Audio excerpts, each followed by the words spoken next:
भाऊबीजेचा कार्यक्रम साजरा करणार होतो आज आम्ही. तर मग त्याच्यासाठीच आम्ही हे छोटीशी तयारी केली. त्यात आम्ही सुमितचे पहिले पाय धुवायचे होते. आमची मॅडम त्याला ओवाळले काही तयार नव्हती, तरी पण तिच्या समोरच तिच्या भावाचे पाय धुतले जेणेकरून ते ओवाळण बा. पण मॅडम बिलकुल बिझी होत्या. दिवसभर खेळायचं आणि संध्याकाळी अर्धा एक घंटा भेटला तर मोबाईल पाहायचा, तर तो पण वेस्ट नाही करायचा आहे आम्हाला. तर आम्ही तो टाईम टू टाईम नियोजन करतो, तेच नियोजनचा प्रकार आहे हा. तरी पण तिला काही आरती करायची नव्हती, पाय धुवायचे नव्हते, नो इंटरेस्ट. मी म्हटलं जाऊ दे, माझं पोरगा मिस करतो. मग काय माहीत त्या दिव्याबद्दल पप्पासोबत काय बोलला. मग हे मी आरतीचं ताट आणलं. नंतर म्हटलं चला तुला ओवाळून घेतो बाबू. तो बोलला ठीक आहे. पण आमचे बाबा म्हणले की थांब थांब मी टोपी आणतो. म्हटलं ठीक आहे, याच्या डोक्यावर ठेवून द्या. मग आमच्या बाबांनी त्याच्या डोक्यावर टोपी ठेवली आणि त्यानंतर मग मी त्याची अक्षत भरली. अक्षत भरल्यानंतर मग त्याची आरती पण करून घेतली. तरी आमच्या आईच्या मनाला काही शांती पोचे ना, तर आईने बहिणीच्या हातून त्याला ओवाळून घेतलं. आमच्या बाबूची पूजा झाल्यावर त्यांनी ते टोपी आपल्या बाबाला दिली. म्हटलं पप्पा आता माझ्यापेक्षा तुम्हाला याची गरज आहे, कारण की आता आत्या तुम्हाला ओवाळणार आहे ना, आपल्याजवळ हीच एक टोपी आहे. मी म्हटलं चला पाडवा होता, मी केलं नाही, आपल्याकडं तो ही प्रथा आहे नाही, पण मी करूनच घेते. मी म्हटलं सुमेशचे पप्पा तुम्ही मला का गिफ्ट द्याल. तर त्यांनी म्हटलं स्नेहा मी तुला किती मोठं गिफ्ट दिलं आहे हे तुला माहीत नाही का. खरंच एवढं एक्सपेन्सिव्ह गिफ्ट दिलं आहे त्यांनी की मी अजून त्यांना काही मागू पण शकत नाही.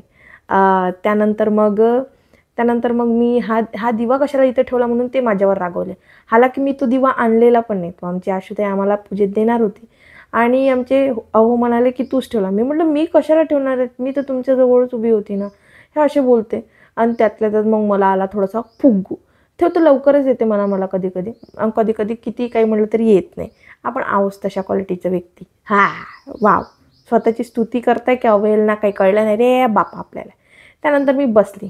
माझं शरीर आताही सांगत आहे आणि माझ्या घरचे म्हणत आहे पाहून बसशीन नाही तर स्टाईलमध्ये पाडशीन खड्डा. आता तुम्हीच सांगा मी एवढी भारी भरकम आहे का की मी बसल्यानंतर खड्डा पडेल. खड्डा पडायची सोडून द्या, साडीमध्ये मला नीट बसता पण येत नव्हतं. खरंच ते बोलत आहे ते खोटं नाही आहे, वजन कमी करावं लागते. आमची आशुताई त्यांच्या भावाचे पाय धुवत होते. हे दोघं बहीण भाऊ भरपूर काही शिकवतो बरं का, यांचं नेचर, यांचं सॉफ्टनेस. आता आम्ही दोघं बहीण भाऊ थोडंसं खोडकर, हे दोघं बहीण भाऊ खूप सिम्पल आहे.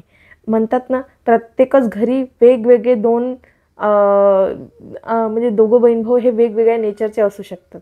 तसंच काहीसं आम्ही दोघं जरा कॉमेडी आणि फसी टाईपचं आहो आणि हे दोघं थोडेसे सायलेंट.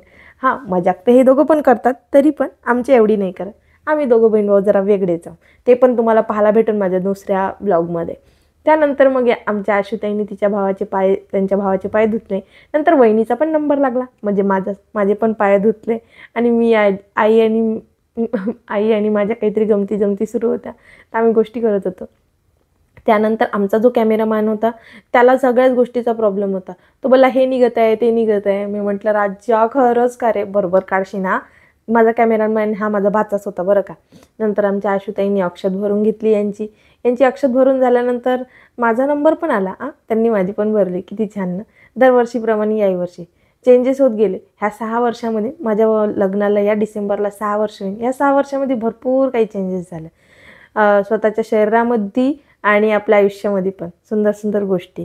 माझा थोडासा लटकलेला चेहरा पाहून थोडा हे नको हो, कारण की आमचा मितांशू जो आहे ना एवढे सूर लावत आहे की मला खूप बेकार वाटतं आहे की आमच्यामुळं हे पूजेच्यामुळे त्याला त्याची आई घेऊ नाही शकत आहे.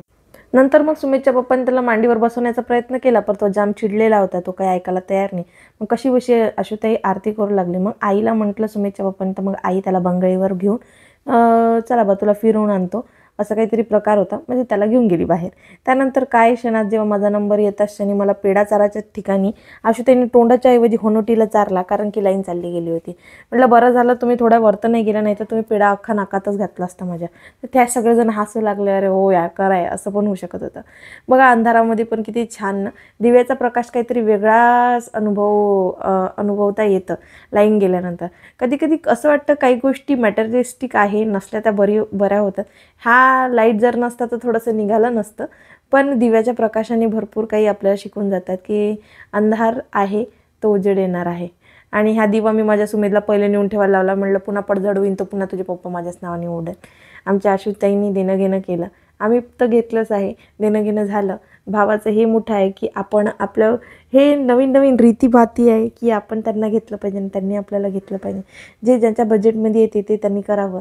आमचा मितांशू पुन्हा परत आला आपल्या आईजवळ. आणि आज आम्ही म्हणलं फायनली की झाला आता तुम्ही जा त्याच्यासोबत, त्याला हे करा. कसं दिसते आमचा मितांशू, छान आहे का?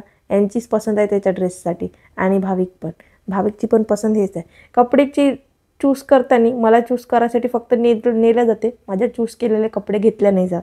हे कपडे सुमितच्याच पप्पाच्या पसंतीचे आहे. कसे वाटते नक्की कमेंट बॉक्समध्ये सांगा. आमची मॅडम तर काही नाही, लोटलीच आहे दिवाणवर, काय माहीत. मॅडमचा काहीतरी वेगळाच प्लॅन आहे. अशी गावाकडची मज्जा. आणि नंतर बाहेर येत क्षणी त्यांना कौतुक वाटत, मी फोटो काढते. मग मी त्यांचा व्हिडिओ काढला. बडा गोंडासा व्हिडिओ निघाला. कमेंट बॉक्समध्ये सांगा कसे दिसते हे तिघं बहीण भाऊ. त्यानंतर म्हटलं मितांशू आणि आशुताईचा पण काढते. आमची आई बोलली माझं नको काढू. मग मी त्यांना कॅमेरामध्ये घेतलं. नको काढूच्या चक्करमध्ये बघा किती फनी दिसून राहिले त्या. बाय. कसा वाटला ब्लॉग सांगा नक्की कमेंटमध्ये.